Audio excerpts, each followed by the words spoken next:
Viewers, আপনাদের সাথে আমি যে বিষয়টা নিয়ে কথা বলবো সেটা হলো একটি রেফ্রিজারেটরের কম্প্রেসর পরিবর্তন। তো এই রেফ্রিজারেটরের কম্প্রেসরটা নষ্ট হয়ে গেছিলো, ইলেকট্রিক্যালটা মানে কয়েলটা কেটে গেছিলো। এরপরে এটার মডেল নাম্বার থেকে ওয়াটটা বের করা হয়েছে। অর্থাৎ আপনি যদি এই মডেল নাম্বারটা নেটে সার্চ দেন তাহলে এটার ওয়াটটা পেয়ে যাবেন। তখন কথা হচ্ছে যে ওই ওয়াটের আপনি ওই কোম্পানির একটা কম্প্রেসর লাগাই দিতে পারেন, অথবা আপনি যে কোনো কোম্পানির একটা কম্প্রেসর লাগাই দিতে পারেন। তো এর আগে এখানে ছিল হিটাচি কম্প্রেসর, সেটা আপনার হিসাব অনুযায়ী সামনে নিয়ে আসেন একটু। হিসাব অনুযায়ী 143 ওয়াট হয় নেটে সার্চ দিয়ে। তো আমি হিটাচি লাগাবো না, আমি লাগাবো আপনার ভয় লাগাবো 149 অর্থাৎ 150 ওয়াট কম্প্রেসর। 143 ছিল 150 লাগাচ্ছি।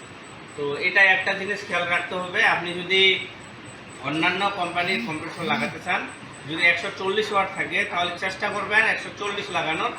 যদি কোনো ক্ষেত্রে আপনার না মিলে কোম্পানির, তাহলে 5 ওয়াট কম বা বেশি হলে খুব একটা সমস্যা হয় না, তবে একুরেট হওয়াটা ভালো।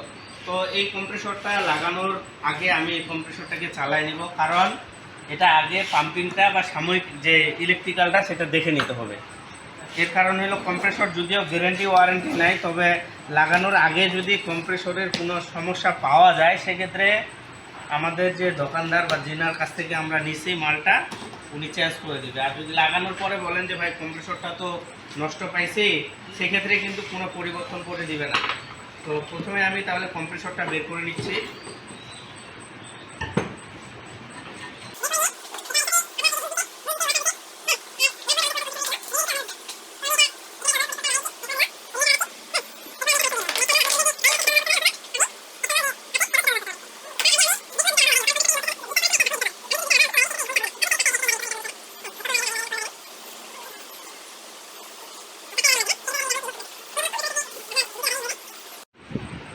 তো এই হলো বিষয়, আমি কম্প্রেসরটা বসাই নিচ্ছি। আমি আপনাদের একটু দেখাই, সামনে নিয়ে আসেন। তো দেখেন, আমি যখন কম্প্রেসরটা বসাইলাম তখন কিন্তু এই পাশেও মিললে না, ওই পাশেও মিলে না। আবার যদি আমি এটাকে কোনো ক্রমে ওই জিআই তার দিয়ে বা কোনো কিছুতে বাঁধ দিয়ে আটকায় দিই তাহলে কিন্তু সিস্টেমটা চালায় দেওয়া যাবে, কিন্তু সেটা না করানোই উত্তম। যেহেতু আমি আর কম্প্রেসর আমি নিয়ে নিছি, চেঞ্জ করার কোনো বুদ্ধি নেই, সেহেতু আমি নিচে একটা কী দিয়ে দিলাম, পাতি দিয়ে দিলাম। এই পাতির উপরে আমি ওই পাশ থেকে এই পাশে বসাইছি, পিছন সাইডে দুইটা মিল করে নিয়েছি। এই সাইডে দেখেন আমি ছিদ্র করে নাটবোল্ট সহকারে আটকাই দিছি এবং কম্প্রেসরটাকেও নাটবোল্ট সহকারে আটকাই দিছি। তো এটা করলে হবে কি, কম্প্রেসরটা কিন্তু মানে অরিজিনাল যে বেসমেন্ট অরিজিনাল কম্প্রেসরটা যেভাবে বসানো ছিল এটাও কিন্তু সেম পজিশনে বসানো আছে। তো অবশ্যই কোয়ালিটি নিশ্চিত করতে হবে। আপনি যদি কোয়ালিটি নিশ্চিত না করে কাজটা আগানোর জন্য আপনি ওই তারের গুণা অথবা জিআই তার যে বেঁধেতে যে ওটা ডেলিভারি দিয়ে দেন, এতে করে কিন্তু কাজের মানটা আপনার খারাপ হবে। তো মোটামুটি আমার কিন্তু এটা প্রায় আধা ঘন্টা সময় লেগেছে এটা প্রসেস করতে। তো ততটুকু দেখা আসলে সম্ভব না, আপনারা বুঝতে পারছেন এটা কীভাবে করা হয়েছে। তো এরপরে আমি যেটা কাজ করব সেটা হলো আমি ডিসচার্জ লাইন আগে সংযোগ দিয়ে নেব। সামনে নিয়ে আসেন। ডিসচার্জ লাইনটা আমি সংযোগ দিয়ে নিব, এবং এটা তো কন্ডেন্সারের শুরু, ডিসচার্জ লাইনটাই তো কন্ডেন্সারের শুরু। এটা আমি সংযোগ দিয়ে নিব, এবং এই যে পুরাতন স্টেনারটা যে লাগানো আছে এটা আমি সুন্দর করে ঘষে, ইমারি পেপার দিয়ে ঘষে ছোট টিউব কাটার দিয়ে কেটে দিব। তো আমি এই কাজটা করতেছি। প্রথমে আমি এটা আগে প্রসেস করে নেই। আগে অবশ্যই আমাকে ইমারি পেপার দিয়ে সুন্দর করে ঘষে নিতে হবে, তারপরে কাটতে হবে। ঘষার পরে যদি আমি মানে কাটার পরে যদি আমি ঘষি তাহলে কিন্তু আমার ভিতরে ময়লা যাওয়ার সম্ভাবনা আছে। আমি আরেকটা কাজ করতে পারি, আমি কিন্তু এটা খুলে দিতে পারি, খুলেও কিন্তু দেওয়া যাবে, খুলেও দেওয়া যাবে অথবা এই জায়গায় কেটেও দেওয়া যাবে। তো আমি কেটেই দিচ্ছি।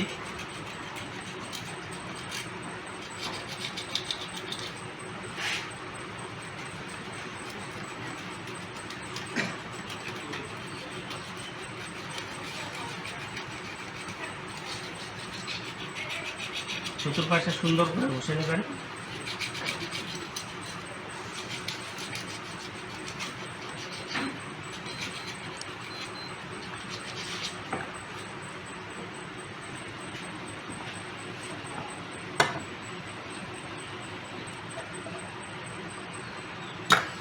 তো এই যে আমি কেটে নিলাম।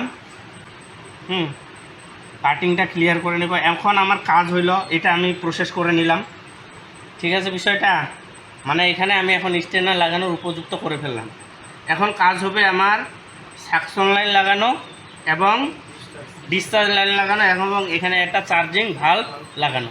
আমি এই 3টা কাজ করি, করার পরে বাকি প্রসেসটা আপনাদের বুঝাই দিচ্ছি।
তো লাগানো হয়ে গেলে আমার এখন প্রথম কাজ হচ্ছে কম্প্রেসরটাকে চালানো। চালায়া এদিক দিয়ে প্রেসার আছে কিনা সেটা দেখতে হবে, কারণ এটা যদি ব্লক হয়ে যায় ওয়েল্ডিং করার সময় তাহলে কিন্তু কন্ডেন্সারের শেষ দিয়ে প্রেসার আসবে না। এটা হলো এক বিষয়। দ্বিতীয়ত বিষয় হলো এটাকে আমরা ফ্লাশ করে দেখব যে ভিতরে ওয়েল আছে কিনা বা অপদ্রব্য আছে কিনা। বিষয়টা বোঝা গেছে? তাহলে আমি প্রথমে চালু করার জন্য রিলে ওভারলোড লাগাই নিচ্ছি। আমি এখানকার যে ওয়্যারিংটা আছে সেটাই ব্যবহার করতেছি।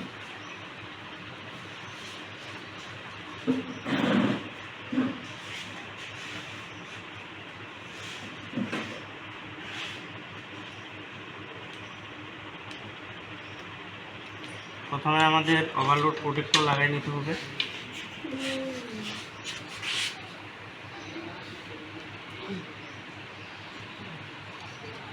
এরপরে রিলেটা লাগাতে হবে।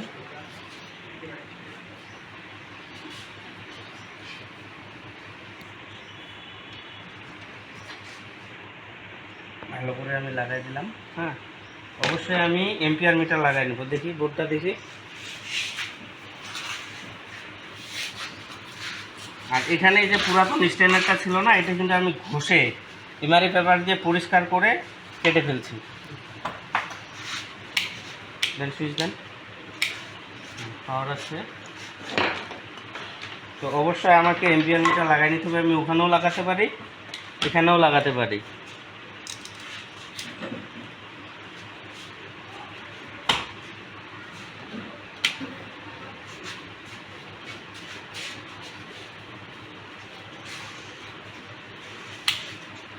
লুজ কানেকশন পাইছে এখান থেকে।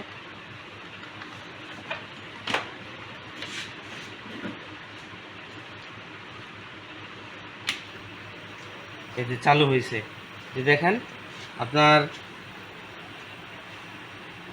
এম্পিয়ার কিন্তু 5-6 নিয়ে কি 1-এর নিচে চলে আসছে। তো এই যে দেখেন এখানে এই যে বেরোচ্ছে। আমাকে কি করতে হবে? লাইনটা চেপে ধরতে হবে, অর্থাৎ কন্ডেন্সারের শেষটা চেপে ধরতে হবে। চেপে ধরে প্রেসার তুলতে হবে, মানে যতক্ষণ ধরে রাখা যায়। এভাবে যখন প্রেসার উঠবে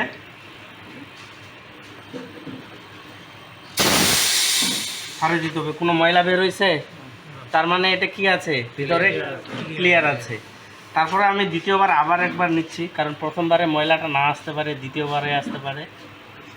যতটুকু ধরে রাখা যায় এটাকে বলা হয় ক্লিনিং এবং ফ্লাশিং। যদিও এটা নাইট্রোজেন দিয়ে করার দরকার।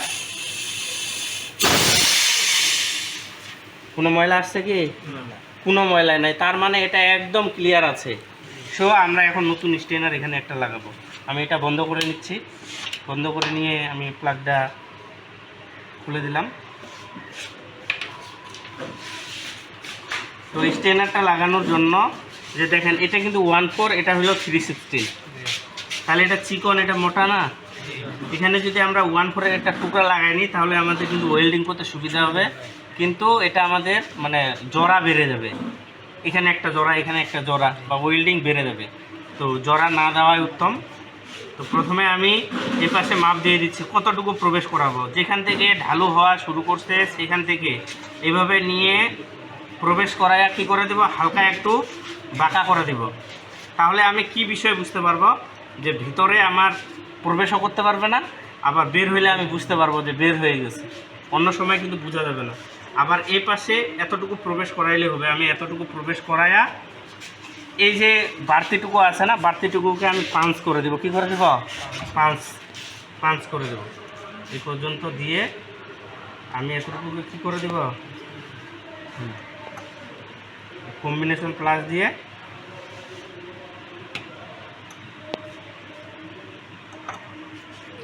পাঞ্চ করে দেব।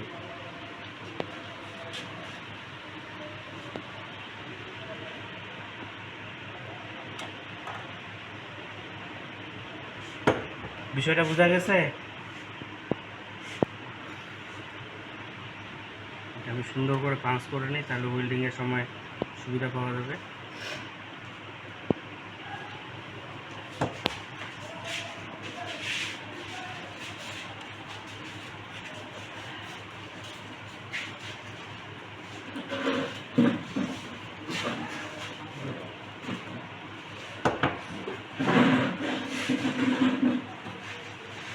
এই হলো বিষয়।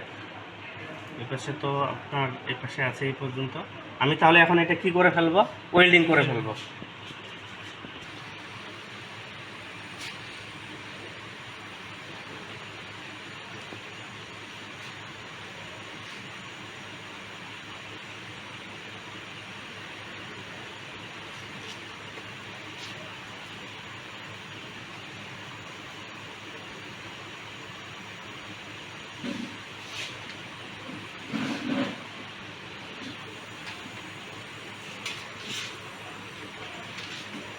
রাখা হয়ে গেছে, ধরেন তো এইভাবে সোজা করে ধরুন তো, পারবেন না ধরতে, ফেলার না বেশি না।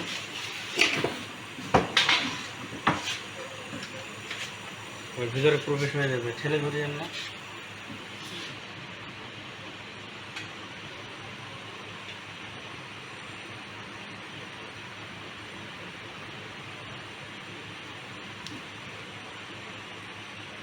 এই হিলাচ্ছেন কেন এত?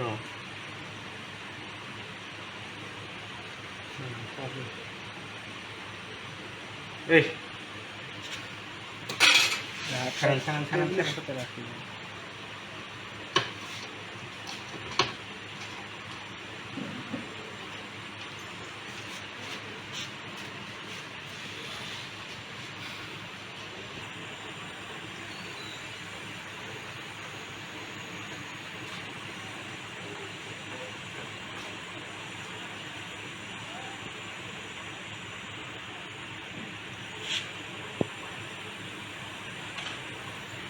তো এটা আমার ওয়েল্ডিং হয়ে গেল। এখন আমি ঠান্ডা হইলে প্রেসার দিয়ে লিক চেক করব। প্রথমত আমার এই 2 পয়েন্ট এবং এই যে ডিসচার্জের যে আমি পয়েন্টটা ওয়েল্ডিং করেছি সেটা এবং সাকশনের পয়েন্টটা, এগুলো আমি লিক চেক করব নাইট্রোজেনের প্রেসার দিয়ে।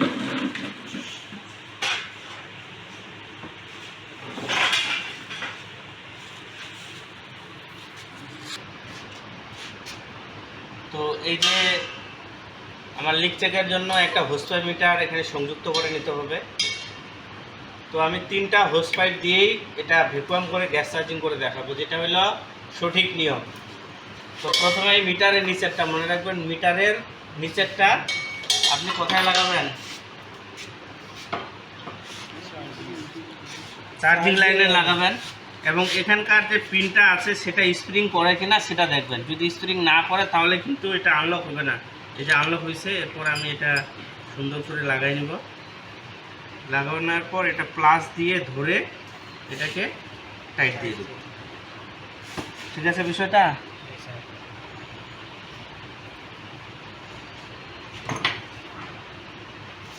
তো টাইট দেওয়ার পরে দেখেন, যদি আপনার কাছে এরকম নাইট্রোজেনের সিলিন্ডার না থাকে তো অনেকের কথা যে নাইট্রোজেন সিলিন্ডার প্রাথমিক পর্যায়ে তো নেওয়া সম্ভব না, সেই ক্ষেত্রে প্রেসার দিয়ে কিভাবে লিক চেক করবেন।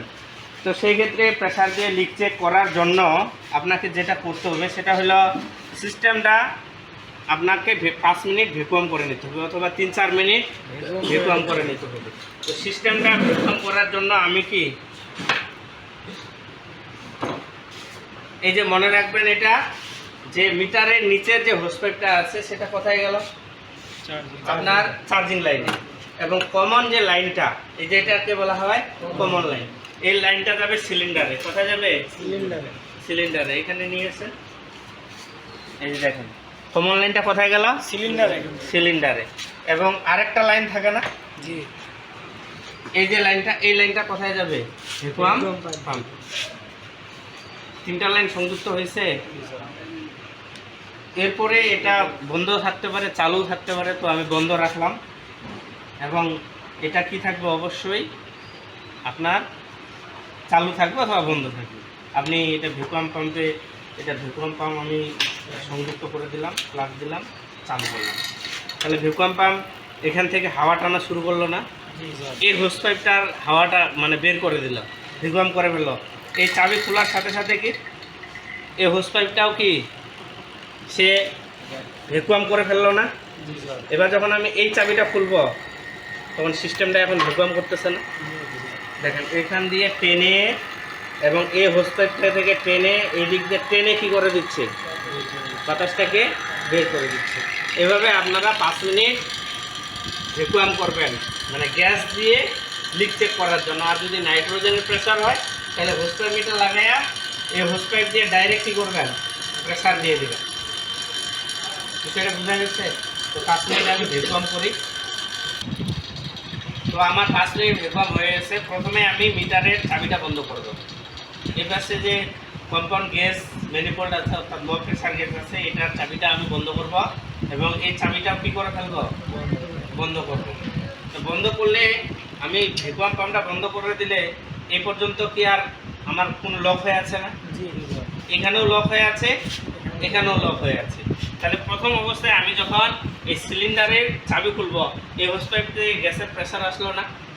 এখন লিকেজ যদি থাকে তাহলে এখান থেকে দেখা যাবে না। সাবান ফেনা দিয়ে কী করবেন, প্রাথমিক অবস্থায় কী করে নেবেন, এটা দেখে নেবেন। কারণ এখানেও যদি লিক থাকে তাও কিন্তু কি সমস্যা, এবং এখানেও কিন্তু আপনাকে দেখে নিতে হবে।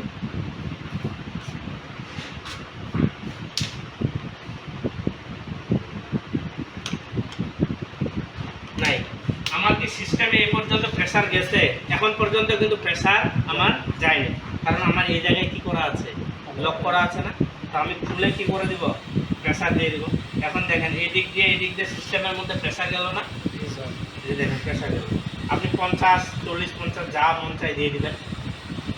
40 আমি দিচ্ছি, 40-এ অনেক প্রেসার, 40 প্রেসার গেল না, 40 প্রেসার গেল। আমি এটা টাইট দিয়ে দিলাম। এটাও আমি ভালো করে কি করব, টাইট দেবো সিলিন্ডারের চাবিটা। আমার আর তো গ্যাস আমি নিব না। এরপরে আমি এই সাবান ফেনা দিয়ে এই ওয়েল্ডিংটা কী করবো, চেক করবো। যদি লিক থাকে তাহলে কি উঠবে, বুদবুদ উঠবে। এবং আমি এই চার্জিং লাইটটা, এটাও যেহেতু ওয়েল্ডিং করছি, এটাও আমি সুন্দর করে কি করব, চেক করব। এবং আমার এখানে কি সাকশন লাইনটা, সেটাও আমি কি করব, চেক করব। এবং আমি কেবিলারের এই যে স্ট্যান্ডারের সাথে জয়েন্টটা সামনে নিয়ে আসেন, স্ট্যান্ডারের সাথে যে জয়েন্টটা, এটাও কি করব, চেক করব। এবং এই জয়েন্টটাও আমি চেক করব। অবশ্যই সুন্দর করে, অবশ্যই কি সূক্ষ্মভাবে। লিক যদি থাকে পরে যদি গ্যাস চার্জ করে দেন, কিছুদিন পর তো আর ঠান্ডা আসবে না, তাহলে আমার লিকেজ নাই। ঠিক আছে বিষয়টা? তাহলে 5 মিনিট ভ্যাকুয়াম করে গ্যাসের একটা কি দিয়ে দিব, আমি প্রেসার দিব। ওই প্রেসারে আমি কি করে ফেলবো, লিক চেক করে ফেলবো। এবার লিক চেক করা হয়ে গেলে আমার তো এই সিলিন্ডারের চাবি আমি অলরেডি বন্ধ করছি, ঠিক আছে। এখান থেকে আবার একটু খুলবো,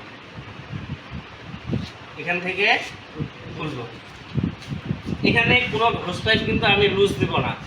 আমি যদি এই হোস পাইপটা, এই চাবিটা খুলে দিই এবং এই চাবিটা খুলে দিই, এখানকার যে গ্যাসটা আছে সেটা বের হয়ে চলে যাবে না, বের হয়ে চলে গেলাম।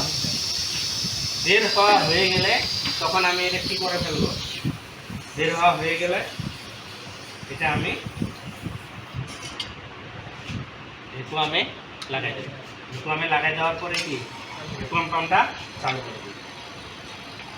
এবার আমাকে ভ্যাকুয়াম করতে হবে 500 মাইক্রন, অর্থাৎ -29.92 পর্যন্ত। আর এই ভ্যাকুয়াম পাম্প দিয়ে মোটামুটি 40 থেকে 50 মিনিট বা ঘন্টাখানিক করলে এটা সুন্দর করে ভ্যাকুয়াম হয়ে যাবে। তাহলে আমার এটা ভ্যাকুয়াম হইতে থাকুক। হ্যাঁ, এরপরে আমি ভ্যাকুয়াম হয়ে গেলে গ্যাসটা কিন্তু বুঝাই দেবো।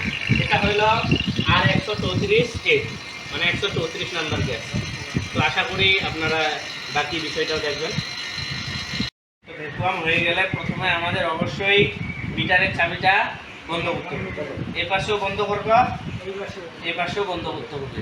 মানে এখানেও বন্ধ করলাম, এখানেও বন্ধ করলাম। এরপরে আমি ভ্যাকুয়াম পাম্পটা বন্ধ করে এটা খুলে ফেলতে পারি, অসুবিধা নেই। ঠিক আছে বিষয়টা? তাহলে এই পদ্ধতিতে আমরা যদি গ্যাস চার্জিং করি তাহলে এই যে এটা আর পার্জিং করার দরকার নাই, এটা ডাইরেক্ট আমি সিলিন্ডারের চাবি লুজ দিয়ে এই চাবিটা আমি কি করব, লুজ দিব। বসেন, আপনি বসেন। লুজ দিব, লুজ দিয়ে সিস্টেমটা বন্ধ আছে না, সিস্টেম বন্ধ অবস্থায় আমি গ্যাস দেবো। সিস্টেম বন্ধ অবস্থায় গ্যাস দেবো, কোনো এটা পার্জিং করতে হবে না। সিস্টেম বন্ধ অবস্থায় গ্যাস দেবো। কত প্রেসার পর্যন্ত দিব? 20, 30, 40, 50, 60। যেহেতু এটার স্টক প্রেসার হলো 70 থেকে 80, 70 থেকে 80 পর্যন্ত আমরা দিতে পারবো। আমরা 50 থেকে 60ও দিতে পারি, যা যায়। মোটামুটি একটা দিয়ে দিলাম, 60 উঠছে। এই যে দেখেন, সামনে নিয়ে আসেন। আমার আর এই হোস পাইপটার দরকার নাই। এই হোস পাইপটার দরকার আছে আর কোনো? এটা আমি খুলে রেখে দিলাম। অবশ্যই গ্যাস দেওয়া হয়ে গেলে মিটারের চাবি বন্ধ করে নিতে হবে। এরপরে কম্প্রেসরটাকে অর্থাৎ সিস্টেমটাকে চালু করতে হবে। তাহলে আমি এটা প্লাগ খুলে দিলাম। খুলে দেওয়ার পরে এই যে প্লাগটা অবশ্যই আমি সুইচ বন্ধ করে নেব। এম্পিয়ার মিটারটাকে বন্ধ করে আমি চালু করে নেব। প্লাগটা ভালো করে দিয়ে দিব। দিয়ে দেওয়ার পরে সুইচটা দেব। তাহলে কম্প্রেসরটা চলছে এটা বোঝার উপায় হলো দুইটা। এখানে এম্পিয়ার নেবে, এম্পিয়ার মিটারে এম্পিয়ার নেবে, ক্লাম্পন মিটারে এম্পিয়ার নেবে, এবং চার্জিং প্রেসারটা 10 থেকে 12তে যাবে। 10 থেকে 12তেও যেতে পারে, আবার নিচেও যেতে পারে। মনে রাখতে হবে 134-এর চার্জিং প্রেসার কত? 10 থেকে 12। আমি এখানে দেখবো হিটিং আসতেছে কিনা। আমার এখানে কি আসবে? হিটিং আসবে। ঠিক আছে বিষয়টা? তো এই প্রথমবার গ্যাস দেওয়ার পরে ন্যূনতম আমি 1.5 থেকে 2 মিনিট চালাবো, তারপরে দ্বিতীয়বার গ্যাস দেবো। এটাতে কিন্তু আমাদের আরও গ্যাস দিতে হবে, কারণ এটা চার্জিং প্রেসার থাকবে 10 থেকে 12। তাহলে আমার চার্জিং প্রেসার 0-এর নিচে আছে, তাহলে আমাকে আরও গ্যাস দিতে হবে না? তাহলে আমি 2 থেকে 3 মিনিট আগে চালাই, এরপরে আমি বাকি গ্যাসটা দিব। তো আমাকে আরও গ্যাস দিতে হবে, কারণ যেহেতু 134 নাম্বার গ্যাস। তাহলে আমি এই যে চাবিটা খুলে দিব, চাবিটা খুলে দিয়ে গ্যাসটা যাবে। মোটামুটি 2-4 সেকেন্ড যেতে দিব, এবং তারপরে আবার চাবিটা বন্ধ করব। আবার চার্জিং প্রেসারটা নিচে নামে আসতেছে না, আবার একটু দিলাম। দেওয়ার পরে আবার এটা বন্ধ করে দেব। এই যে আমার কিন্তু মোটামুটি এখন কততে আছে? এই যে 10-এর নিচে চলে আসতেছে। হ্যাঁ, এই যে এখন 4-এ আছে। তাহলে এই যে 4-এ আছে, এটা আরও দিতেও হতে পারে, আবার নাও দিতে হতে পারে। এটা সময় নিয়ে নিয়ে দেখতে হবে। গ্যাস চার্জিং সম্পন্ন হয়েছে এটা বোঝার উপায় হলো স্টেনার কুসুম কুসুম গরম হবে, কন্ডেন্সারে কি আসবে? হিটিং আসবে। ডিসচার্জ লাইন গরম থাকবে, ডিসচার্জ লাইন গরম থাকবে, কন্ডেন্সারে কি আসবে? হিটিং আসবে। দেখেন কন্ডেন্সারে কি সুন্দর হিটিং আসছে। এটা কন্ডেন্সার এই সাইডেও আছে, এই সাইডেও আছে, এখানেও আছে। তবে এটা শুরুটা কি? শুরুটা পিছনে, যেহেতু পিছনে বেশি গরম হয়েছে, শুরুটা পিছনে। তাহলে কন্ডেন্সারে ডিসচার্জ লাইন গরম আছে, কন্ডেন্সারে গরম আছে, এবং স্টেনার এখনও কুসুম কুসুম গরম হয়নি। আর সঠিক গ্যাস চার্জিংয়ের জন্য গরমকালে স্টেনার কুসুম কুসুম গরম হবে, আবার কোনো কোনো ক্ষেত্রে নাও হতে পারে। তাহলে আমার প্রেসারটা কি তখন 0-এর নিচে ছিল, এখন 0-তে আসছে। তাহলে আমি আরও একটু গ্যাস দিতে হবে আমাকে, নিঃসন্দেহে।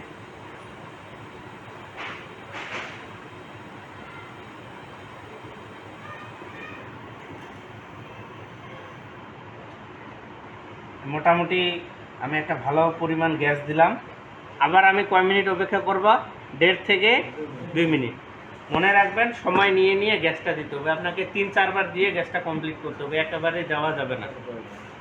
যদি আমাদের এম্পিয়ারটা জানা থাকতো যে এটা কত এম্পিয়ার নেবে, সেই ক্ষেত্রে আমরা একটা বাড়তি কী পাইতাম, সুবিধা পাইতাম। যেহেতু এটা ফ্রিজে কত এম্পিয়ার নিতে পারে আমাদের কোনো আইডিয়া নাই, সেই ক্ষেত্রে আমরা কি দেখবো, হিটিং দেখবো। কন্ডেন্সারে কি থাকবে? সঠিক হিটিং থাকবে, মানে সুন্দর একটা হিটিং থাকবে, স্টেনার কুসুম কুসুম গরম হবে, সাকশন লাইনে কি আসবে, ঠান্ডা আসবে এবং চার্জিং প্রেসার ঠিক থাকবে। যদিও আমরা বলি 10 থেকে 12, বাস্তবে 10 থেকে 12 লাগে না, 8 থেকে 10-এর মধ্যে গ্যাস চার্জিং সম্পন্ন হয়ে যায়। 134 হ্যাঁ, 134-এর ক্ষেত্রে এভাবে আপনারা গ্যাস দেবেন। তো ফাইনালি আমরা বলতে পারি যে আমি সিস্টেম ভ্যাকুয়াম করার পর সিস্টেম বন্ধ অবস্থায় গ্যাস দিব, সিস্টেমটা চালাবো, চালানোর পরে সময় নিয়ে নিয়ে গ্যাস দেবো। এটা হলো কি একটা অনুভূতির বিষয়, ঠিক আছে বিষয়টা। এই পাশে আমি একটা টেম্পারেচার মিটার লাগাই নিয়েছি, এখানে টেম্পারেচার নামবে, এখানে আছে 27.4, 27.4। তাহলে এটা নিঃসন্দেহে কি যে কমবে, যেমন 3 চলে আসলো না, অলরেডি কিন্তু কি ঠান্ডা হওয়ার প্রক্রিয়া কি হয়ে গেছে, শুরু হয়ে গেছে। দেখেন 2, এভাবে কি দেখব, এই হলো বিষয়। তা আশা করি আপনারা বুঝতে পারছেন, এভাবে আপনারা কম্প্রেসর পরিবর্তন করবেন এবং গ্যাস চার্জিং করবেন। তো এই হলো বিষয় পর্যন্ত।